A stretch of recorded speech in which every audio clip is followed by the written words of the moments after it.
Cool. Right. So this is my Unit 23 LO1 TED Talk.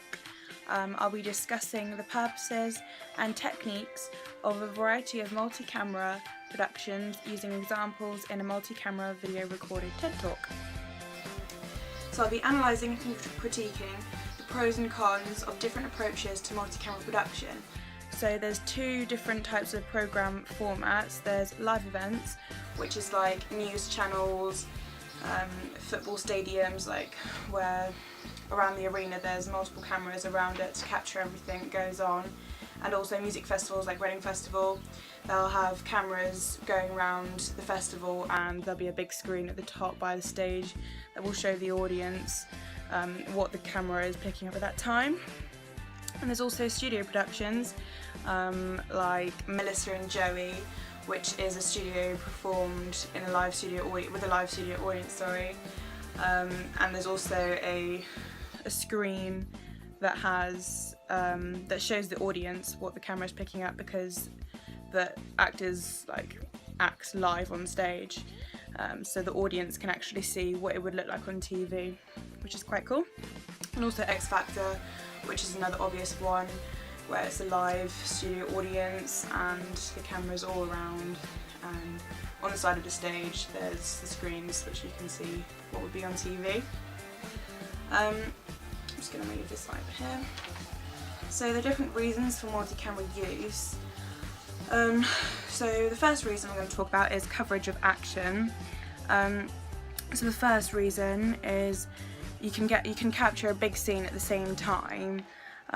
So for example, you couldn't film a football game with one camera. Like you can't, like if a footballer scores, you can't just be like, can you do that again please, I want to get a different angle. You've got to have loads of different cameras around the arena or around the live event or studio performance, because you can capture all the action at the same time without having to reenact the scene or have to do it again to get a different angle. So yeah, you can get more coverage of action. So yeah, if you have multiple cameras around everything, you wouldn't miss anything, because again with the football there would be a lot of angry football fans if you missed a footballer actually scoring a goal. So yeah, having multiple cameras around the arena would help with that issue.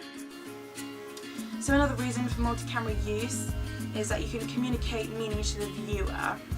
So, okay, it's working.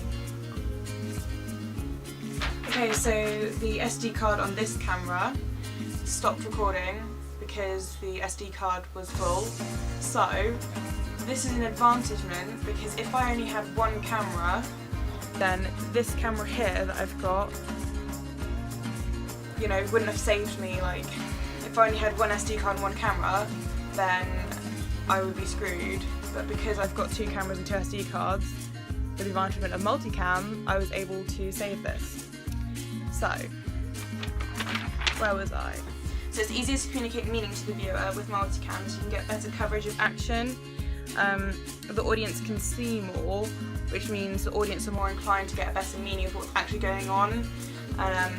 Like for live studio audiences, the meaning can be portrayed a lot easier because it's got a live studio audience. There's going to be a lot of people who might not get to see the actual thing how the director would want it to be on the TV.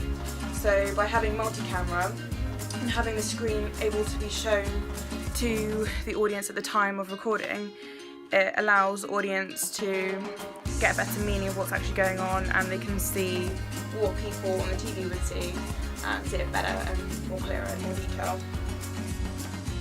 So there's a vision mixer which actually it's like the director, but it's the director of the cameras, so it would choose when and where the cameras would cut between each shot. So if it was a live studio audience, the vision mixer would say, okay, I want the camera to be I want the shot to be cut to this camera now. So that's what the vision mixer does. And there's also a line cut or the, what is that? I can't remember. I'll get back to that later. They basically show the audience what's going to be on the TV. I can't remember the name, but I will get back to that. So the next reason for multi-camera use is visual style. It's good to get different angles within scenes to make the video look more aesthetically pleasing, and you are given the opportunity to get more angles with multicam, as you would have more cameras on set, so you wouldn't have to get the actors. So if you were doing a multi-camera film, you wouldn't have to get the actors to reenact the scene to get the different angle. So yeah, you can make this visual style better with the advantage of more than one camera. So you can also maintain viewer interest by switching between the cameras. So I can speak to this camera right now, and now I can speak to this camera. And for the audience, that makes it more interesting because you don't know where I'll be looking next. So yeah, so you can make the video look more aesthetically pleasing, and the audience also have a better feel for their surroundings. Because if I was just talking to this camera, the audience would only see this back here. But because I'm talking to this, okay, I've like blurred out the background. But if it wasn't blurred out, then you would see this bit here, so you would see more of the room. So the audience would be more inclined to the surroundings of what's actually going on in front of the camera.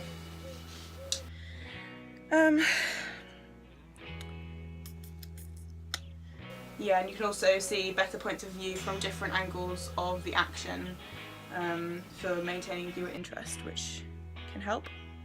So the constraints of studio and location environment. The problem with studio and location environments are there's definitely background noise in the area. Like if you're filming a multi-camera production, like today I was filming in Alton for the Dementia Awareness Week, and this is part of our documentary course. So we went there and we went to a care home, and because it was in Alton, I wasn't able to get a location recce, so we just had to go there, and when we got there we had to figure out, you know, what was the best room to go in and where all the different cameras would be placed, because in coordinates with, you know, the room layout. So it all really depends on the room shape and where the location is, because there can be many disadvantages of multi-camera, because that's a sort of, you know, projects you'll be working on. You'll be working on things that, you know, would be harder to do with just one camera. So yeah, there's a disadvantage there. So yeah, and also the other day we went to another place for our Dementia Awareness Week, and because we had more than one camera, some of the cameras didn't have a good microphone on it. So we now have the problem of syncing up the best audio with the best camera that we placed nearer the people we interviewed for Dementia Awareness Week, and also syncing that up with the different footage from each different camera. So that's going to be a disadvantage from that location, because obviously there was background noise, so we're going to have to sync all that up, but we can do it. It's just going to be a constraint. So as I've said, we'll be filming in a place you might not have seen before, so you just have to work out the best place for each camera to go in the location. So multi-camera simultaneous recording. This is really good, as you can capture the action going on at the same time with loads of different camera angles, at the same time without having to replicate the action multiple times to get different angles. As I said earlier, this is literally vital for football matches and games. Sorry.